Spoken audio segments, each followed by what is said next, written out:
CM की कुर्सी के करीब जाते जाते खुद छोड़ा गया माधवराव सिंधिया की तरफ से। लेकिन अब आते हैं अगली पीढ़ी पे, जो आती है ज्योतिरादित्य सिंधिया की तरफ। ज्योतिरादित्य सिंधिया तो सीएम बनना चाहते थे, ये बात आप भी जानते हैं, राजनीति मैं भी कवर करता हूं। और नो डाउट कांग्रेस ने चेहरा बनाया था, और बीजेपी का मुकाबला उस दौर में कमलनाथ से शायद, यदि मैं सही हूं, नहीं था। राज्य के जो चुनाव हुए थे, माफ करो महाराज, किसके लिए कहा गया था बीजेपी की तरफ से? बीजेपी का जो मतलब कहते हैं मुकाबला उस ज्योतिरादित्य सिंधिया से देख रहे थे। जी देखिए, वो वहाँ पर मुझे लगता है कि थोड़ी सी एक तरह गूढ़ राजनीति भी उसमें। राहुल गांधी जो समय कांग्रेस अध्यक्ष थे, इसलिए सवाल था तो कि हाई कमान से ये परिवार हमेशा प्रिय रहा, नजदीक रहा। बिल्कुल राजीव गांधी, आपने कहा राशिद साहब बिल्कुल सही कहा कि राजीव गांधी चाहते थे माधवराव सिंधिया सीएम बने, तो क्या राहुल गांधी नहीं चाहते थे? नहीं, राहुल गांधी देखिए चाहते थे, लेकिन राहुल गांधी को, क्योंकि खुद देखिए राहुल गांधी ने भी अभी तक कोई पद नहीं लिया। मतलब वो 10 साल यूपीए की सरकार रही, उसमें पद नहीं लिया। अभी वो कांग्रेस अध्यक्ष बनने के लिए इतने उत्सुक नहीं है, जब एक बार उन्होंने इस्तीफा दे दिया 2019 में। तो मेरा कहना ये है कि उन्हें लगता था कि ये चाहे ज्योतिरादित्य सिंधिया हो, चाहे सचिन पायलट हो, चाहे दूसरे, ये अभी इंतजार करें। उनको ऐसा लगता था क्योंकि उनकी दादी भी प्रधानमंत्री रही, उनके पिताजी भी प्रधानमंत्री रहे, उनकी माँ ने 10 साल यूपीए की कमान संभाली, 20 साल से ज़्यादा वो कांग्रेस के अध्यक्षा हैं, और उससे पहले जवाहरलाल नेहरू प्रधानमंत्री रहे। तो राहुल गांधी में उसको लेकर के, पद को लेके उतना वो मतलब सत्ता लोलित नहीं है जो एक सामान्य व्यक्ति होता है। उन्होंने लगा कि एमएलए की दांव पेच हुई, दिग्विजय सिंह कमलनाथ गुट एक हो गए, और उन्होंने कहा कि इतने एमएलए जो हैं वो चाहते हैं। तो राहुल गांधी को लगा कि 19 में मौका मिलेगा। 19 में उन्हें ये नहीं पता था कि बालाकोट हो जाएगा और नरेंद्र मोदी इतनी बड़े फिर बहुमत से आ जाएंगे।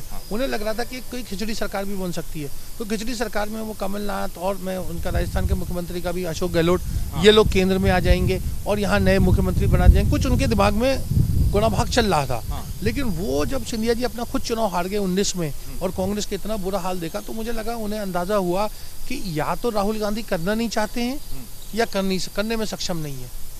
दोनों हालात में उन्हें अपना मतलब भविष्य जो था बड़ा निराशाजनक लगा। देखिए, एक बात मैं आपको बताऊं, जो कांग्रेस की राजनीति है, वो ज्योतिरादित्य समझते हैं, कांग्रेस में हमेशा से गुटबाजी थी।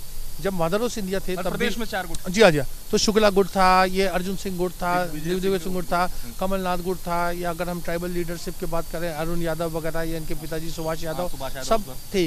तो उन्हें इनसे कोई ज्यादा मलाल नहीं था, ये मेरा आकलन है। और वही मैंने किताब में भी लिखा है। उन्हें लगता है उन्हें राहुल गांधी से ज्यादा, उन्हें लगा कि राहुल गांधी ने निराश किया। तो उससे एक सवाल ये, क्या ज्योतिरादित्य सिंधिया अंत तक भी कांग्रेस छोड़ने से पहले थोड़े भावुक थे? ऐसा कुछ था? जी, मुझे लगता है कि बिल्कुल उनका एक इमोशनल डिसीजन था, मतलब भावना में आकर के। और खासतौर से जब एक ऐसी भी बात भी कहा कि मैं मैदान में उतरूंगा, और फिर मुख्यमंत्री ने कह दिया उतर जाओ, तो मुझे लगता है कि उन्हें उनके अपने सेल्फ रिस्पेक्ट पे वो लगा। उन्हें लगा कि राहुल गांधी चाह के भी कुछ नहीं कर पा रहे हैं, तो उन्होंने फिर अपना एक दूसरा लिया। क्योंकि आप देखिए 2019 में वो उत्तर प्रदेश में जो बिल्कुल हारी हुई बाजी थी, वहाँ ज्योतिरादित्य बहुत मेहनत करते हैं, सुबह से शाम तक लगे रहते हैं, मध्य प्रदेश में भी आते हैं, यहाँ पर भी अपना पूरा। और कुछ तो हुआ, क्योंकि राहुल गांधी का उस दौर में एक बयान आता है जो वो तो मेरे घर जैसे थे, कभी जी, उन्होंने बोला कि मेरे घर जैसे थे और मेरे दोस्त थे, और आए 4 साल की उम्र से, मतलब आदमी होश संभालता है तब से ये लोग मित्र हैं। मैंने लिखा कि जैसे अमिताभ बच्चन और राजीव गांधी की दोस्ती थी, वैसे ही दोस्ती थी। और फिर राहुल गांधी क्या करते हैं, लियो टॉल्स्टॉय का एक कोट लेके आते हैं कि इंसान की जिंदगी में 2 सबसे बड़े हथियार होते हैं, एक होता है पेशेंस और एक टाइम। तो वो एक संदेश देना चाह रहे थे कि अभी रुके रहो। लेकिन देखिए क्या है कि तो वो उनके उस धैर्य को, जिस पेशेंस की बात आप कर रहे हैं, राहुल गांधी भी आजमा रहे थे? देखिए राहुल गांधी, देखिए खुद उनको लगा कि अब कब तक आजमाओगे, एक होता ना, कब तक आजमाओगे मुझे। देखिए इसका बड़ा एक ये बड़ा, इसका कोई सीधा आसान जवाब हम नहीं दे सकते, क्योंकि मनोस्थिति किसी की क्या होती है ये हमें समझना होगा। जैसे मैंने पहले कहा कि राहुल गांधी को पद को लेके उतनी उत्सुकता नहीं है उनके, मतलब जैसे कहते हैं ना कि पेट में, या मतलब इतना उनको लालसा नहीं है, उतने सत्ता लोलित नहीं है। और इसी वजह से मुझे लगता है कांग्रेस जो बहुत पीछे चल रही है, और इंदिरा गांधी ने जिस तरह से 77 के बाद अपने आप को संभाला और लड़ी जुझारू, और राहुल गांधी में उस चीज़ का अभाव है। और ये जो युवा ब्रिगेड जो थी, चाहे उसमें सचिन पायलट हो, चाहे मिलिंद देवरा हो, जो बहुत से नेता हैं, वो लोग सब बेचैन हैं। उनकी बेचैनी का कारण ये कि उन्हें लगता है कि देखो हम मतलब 40 के थे, 45 के हो गए, 45 से हम 50 के हो गए, 50 से हम 55 हो जाएंगे, तो हमारा समय कम आएगा।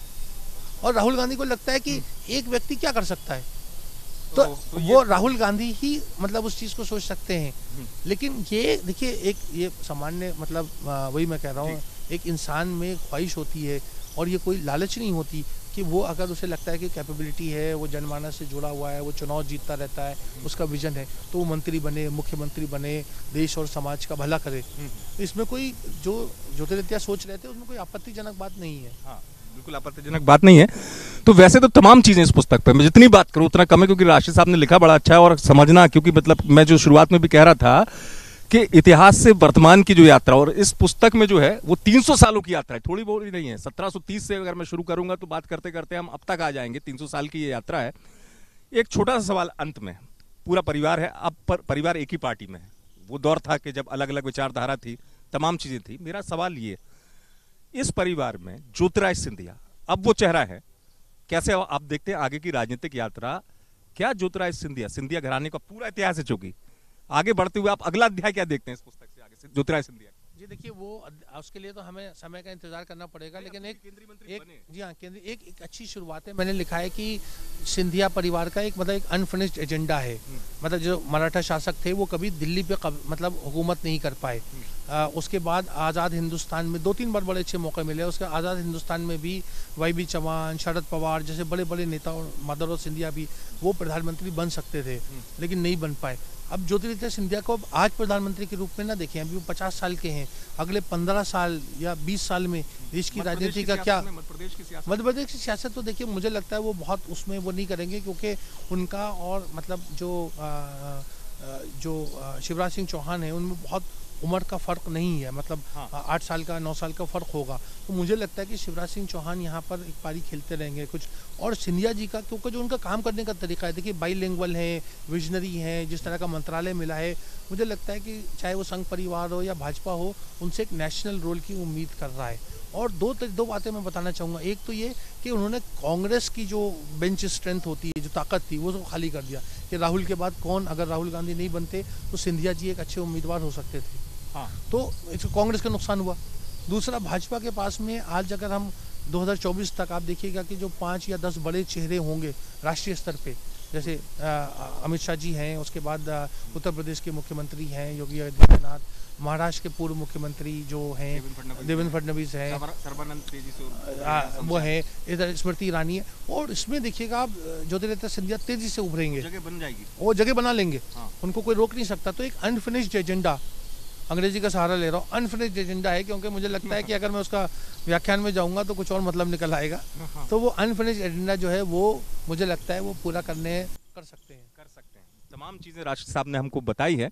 मैं इतना जरूर कहूंगा राशिद साहब को शुक्रिया करने से पहले आप दर्शकों से, जो मेरा अपना हो सकता है अनुभूति हो या अपनी विचार है, अच्छी पुस्तक और ज्यादा धन में फर्क ये होता है कि धन आप अलमारी में रख सकते हैं, पर्स में रख सकते हैं, और अच्छी पुस्तक जो है वो आपके जहन में हमेशा रहती है। और जहन में रखी हुई चीजें मेरे हिसाब से सबसे बड़ा धन होती हैं, जो आपकी स्मृति को धनवान बनाती हैं। तो मुझे धनवान बनाने के लिए मेरी सोच को वैचारिक स्तर पर राशिद साहब मैं आपका शुक्रिया करूंगा कि एक अच्छी पुस्तक मैंने पढ़ी। धन्यवाद, आपने बड़ी अच्छी बातें करी। और मुझे लगता है पुस्तक, देखिए वो भी आपने जो बात कही, पुस्तक एक बहुत बड़ा, यही किताब नहीं, किताबें पढ़नी चाहिए। और किताब पढ़ने से देखिए क्या होता है कि आपको एक ऐसा मित्र मिल जाता है जो मतलब सारी जिंदगी साथ देता है। और किताब पढ़ने पे, ख़त्म होने पर एक आदमी को जो एक संतुष्टि और एक जो सेंस ऑफ अकम्पलिशमेंट मिलता है, उसका कोई नज़ीर नहीं होता। तो किताब पढ़ें, क्योंकि किताब पढ़ने से आप और हम सब एक बेहतर इंसान बनेंगे। बहुत बहुत शुक्रिया राशिद साहब आपका MP तक से जुड़ने के लिए। तो ये तमाम किस्से जो आपने नहीं सुने, ऐसे ही किस्सों को देखने के लिए आप जरूर देखते रहें MP तक।